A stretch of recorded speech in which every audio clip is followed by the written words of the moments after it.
Hello, my name is Lena Lassiter, and this video is about forgiveness. More specifically, this video is about how I was able to forgive my brother's murderer. Keith was actually my mother's youngest brother.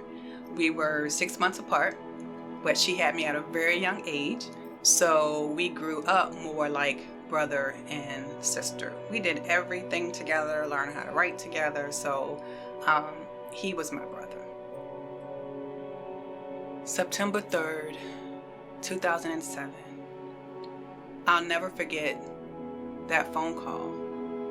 Keith actually called me and we were talking and joking and laughing, and he said that he was invited to a cookout, and he said that he didn't necessarily want to go to the cookout, like he had a feeling about something.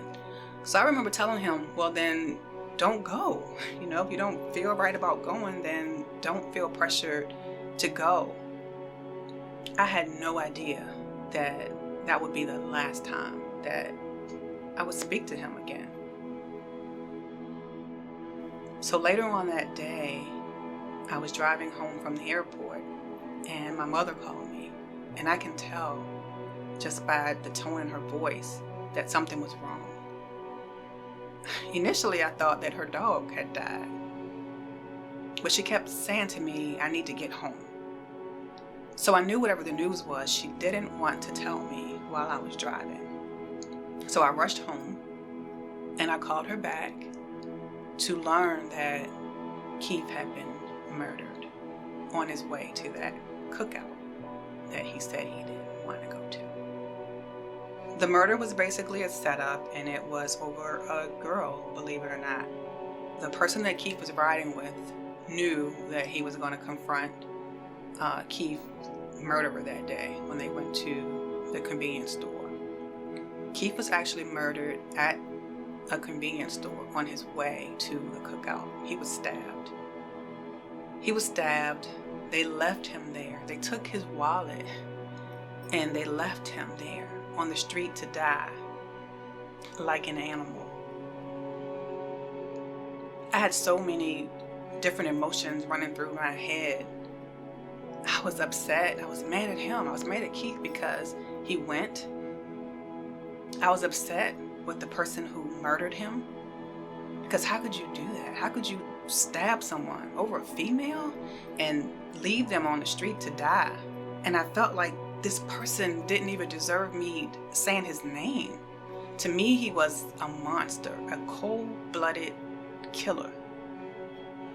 He physically murdered Keith, but he also murdered my soul. I couldn't think. I couldn't sleep. I couldn't eat. I constantly thought about him. I became obsessed with him, if you will, trying to find out everything I could about him, questioning the DA about him and his family. I wanted to know about his background, if he had kids. Because see, Keith would never walk his daughter down the aisle. He would never see his grandkids. He would never attend a sporting event for his son. And I wanted to know if the killer would be able to do that again one day. I didn't realize that I had actually shackled this murderer to me. I was carrying him around.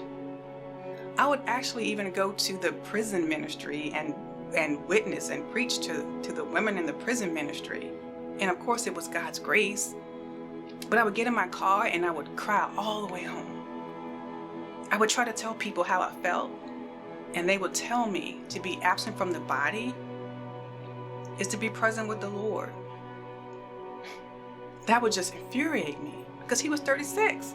You shouldn't be with the Lord. Or I would constantly hear how I had to forgive. I didn't want to. I wanted to hate him. I wanted to hate him. So I recall going to a church in Ohio, and in order to serve in any capacity, you had to take this grief recovery class. What's scary about it though, Again, me not thinking that I needed this class, and serving and helping others, who were having challenges, not realizing that I was actually working in the capacity of a wounded healer. I remember going in that class and thinking that these people are crazy. Like, I don't need to be here. I'm just here because I want to join the prison ministry. But oh my gosh, it saved my life. It changed my life. I was able to understand that what I was seeking, because see, I thought that once Larry was sentenced and he went to jail, that would bring us closure, right? My family would feel better. He was put away, but it didn't. What I really needed was completeness of my hurt, completeness of my pain. I needed to release Larry. So in that class, I actually acquired tools to help me complete the pain associated with that loss.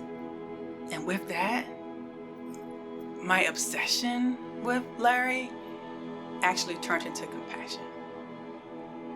He had a troubled childhood. His parents on drugs, selling drugs, father in and out of jail. As a matter of fact, he had stabbed someone in the eye a few months prior to killing Keith. So he was already on a troubled path. But see, hurt people hurt people. And then I realized that Larry was hurting. So I just started having compassion for him. And in that compassion, I was able to release him. I was able to let him go. I was able to recover. I realized at that time, getting those tools that I needed for my healing, that, oh my gosh, I remember being told that I would help people who were hurt years ago. And I heard that lady's voice again in this class.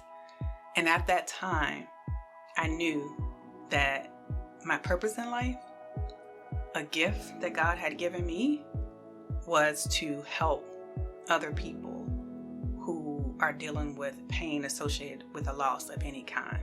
So as a result, we started a nonprofit, and it's called Forever Healed. We help individuals who are suffering from pain due to a loss of any kind, divorce, death, losing yourself. We do this in a number of ways, through one-to-one grief recovery classes, group classes, and again, they're classes. So we don't just sit around and share our war wounds. We acquire the tools that we need to complete the pain. We actually also go to corporate America and we talk about the hidden cost of grief in the workplace. And more recently, we are doing advocacy work with the Commonwealth's Attorney's Office. So we're working with victims who have been raped, who may have been robbed, or they may have lost someone as a result of homicide. So we go and we speak and encourage and inspire and offer our services to those individuals as well.